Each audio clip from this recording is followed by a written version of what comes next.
folks know that sort of watch is that I was trying to figure out how long ago was it now? Is it 4 years? I just thought about that.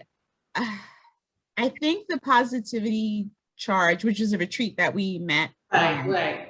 each other, I think that was 2016. I'm trying to date it back, but it feels so long ago. The pandemic makes everything feel much longer than it was.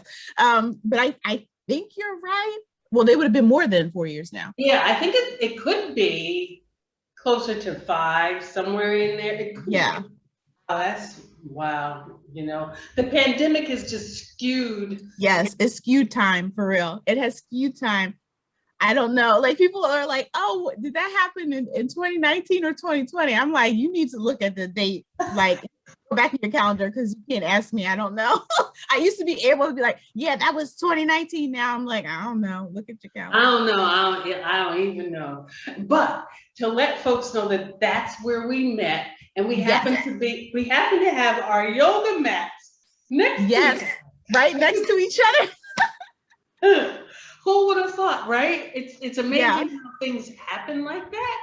I'm a firm believer that nothing is a coincidence. I mean, I'm a very firm believer of that the universe sort of sets things up and provides in ways that you don't even know is going to happen. But that was such I really can't believe it's been that long, but I know it has to be, because I think not long after that is when Fred was diagnosed with cancer, because he didn't have it at the time. So I'm thinking back, and then I'm thinking about the circumstances of our connecting and all these things we were going to do. Remember? Yes. Yeah. We had some plans and they just never happened. And then you were like, oh yeah, I'm going to Spain. I was like, what? And talk to you a little bit more. She's like, I'm out. See ya. I mean, remember I said, I'll be back. Yes. Add to this so that people get, one of the things that we talked about was doing some sort of retreat or training or whatever in the Philly area that we were going to do, focusing on a bunch of stuff, but I know part of it was BIPOC yogi stuff, but it's still a possibility. I mean, anything can happen. Anything can happen. I know, right? And since that time, you've done tons of stuff. So why don't you just, let people know who you are, and then we'll fill in the blanks as we go along. Okay. My name is Amanda Marie Leftwich. I am a librarian by day and a Reiki teacher by choice. I have done a bunch of certifications, as Sharon has sort of hinted at. I think that's what she was getting at in between that time that we met. So I did my aromatherapy, my first level of training. I didn't do the rest. It was just so much was going on. I started and completed my yoga nidra training. I finished my Reiki training, level 1, 2, 3, and then teacher. And I just took my first class last weekend. I saw that. How exciting is that? It was so great.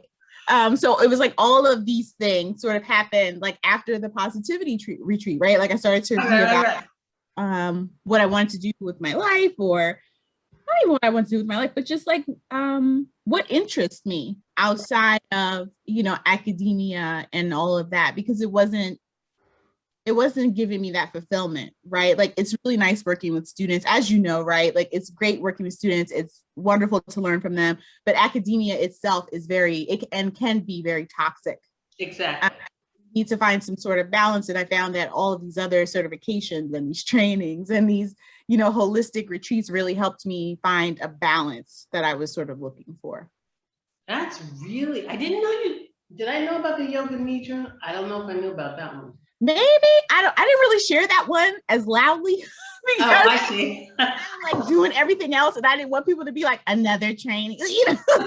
I was like, the aromatherapy stuff. Do you still do that? Let me ask that question first. I kind of do on the side, but I don't have it as like a business anymore. Like, if you want something, I'll be like, ship it out. But the business part of it, I was like, I am not interested. Yeah. In this. But I will tell folks that,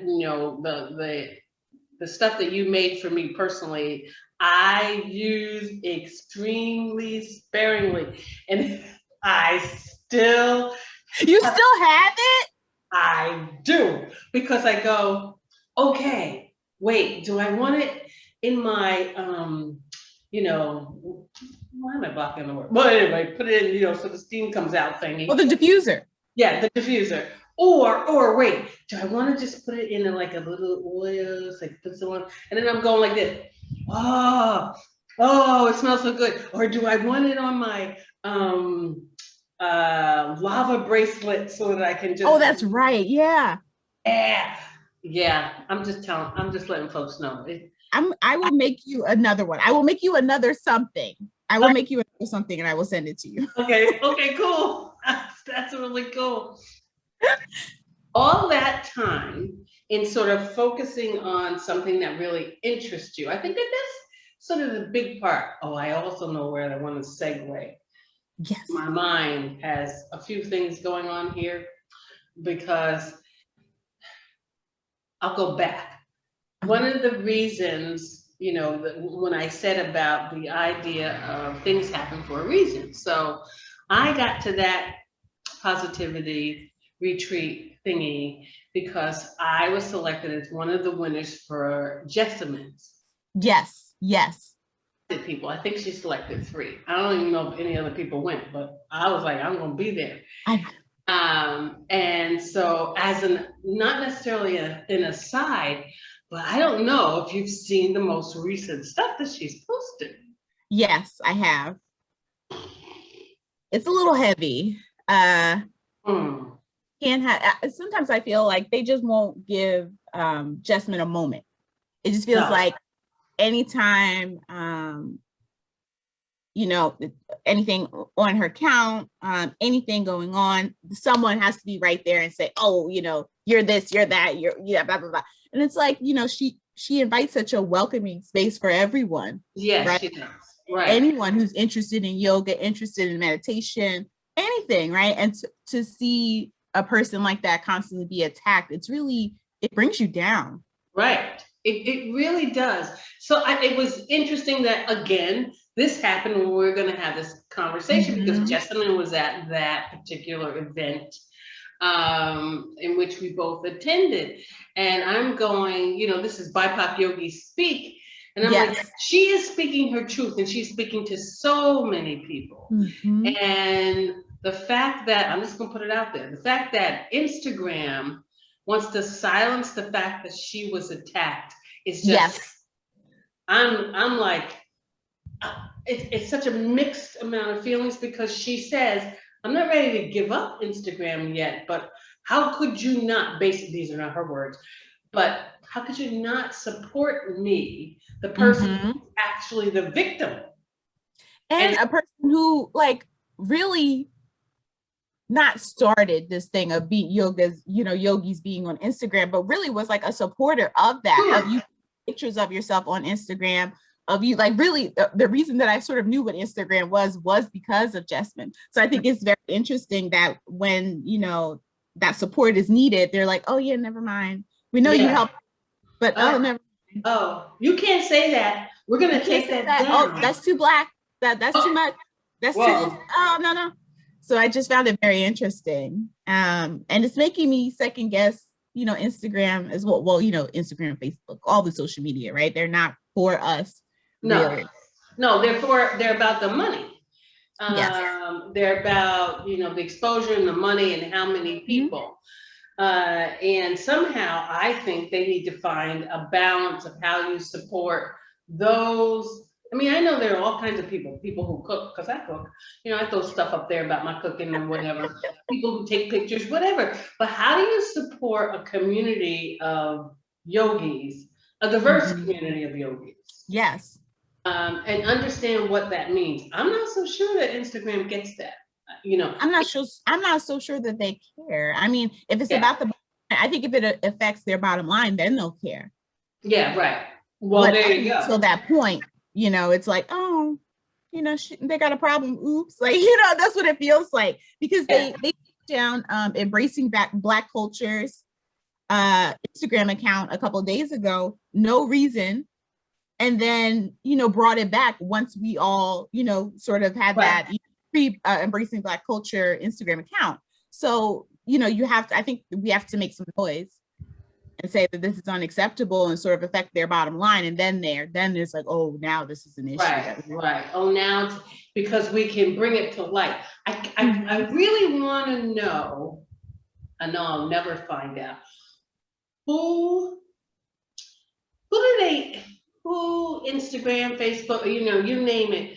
Who do you have that you sort of bounce these issues off before you quickly react? Who do you say with this situation with Jessamine? Who do you go, okay, wait a minute, okay, this could be this let's take a back step here. She posted it. It wasn't her words. She posted what someone said about her. Yeah. What do we do about that? Do we just take it down? You just took it down. It's like I think it's an algorithm, right? Like they have the algorithm, it sees it, and then you have to make the effort to prove that it wasn't you, which is also frustrating. Exactly. Right? Away from that human experience of people saying, okay, harmed. How do we handle this? So it's not doing it. I think, quite frankly, it's an algorithm doing it. And then there's a human that goes in and checks the algorithm to make sure, it was okay. But who knows what that system is, because Instagram hasn't shared that. Exactly.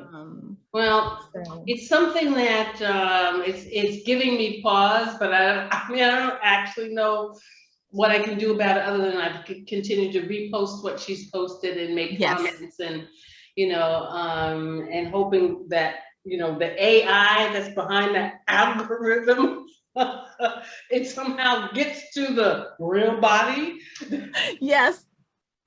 Oh, okay. Maybe we need to look at this. Retweeting it, maybe create a hashtag for it. Like, just keep going. Because that once the algorithm notices it, it's like, oh, okay, something's going on here. Yeah. Because it's not. People got to know that there's not a real human behind a lot of this stuff. No, fascinating. Because they're trying to keep their costs down, right?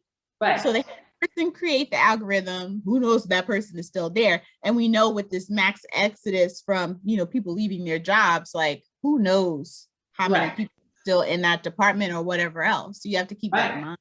Right. So tell me a little bit about, because I don't know that we really actually had this conversation about how you got started in doing yoga. Yeah, my mom gave me a videotape, so she's a cutie, by the way. I saw those pictures. Thank you. She's gonna love that. Her Libra self will be so happy with that. Oh, good.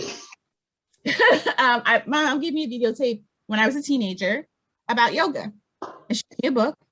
And that sort of started me off, and I started practicing yoga in high school to sort of stretch out my body and, feel good about my body. And, in those crazy teenage years where you're like, everything sucks, I just kept doing it. Like, I stayed with it.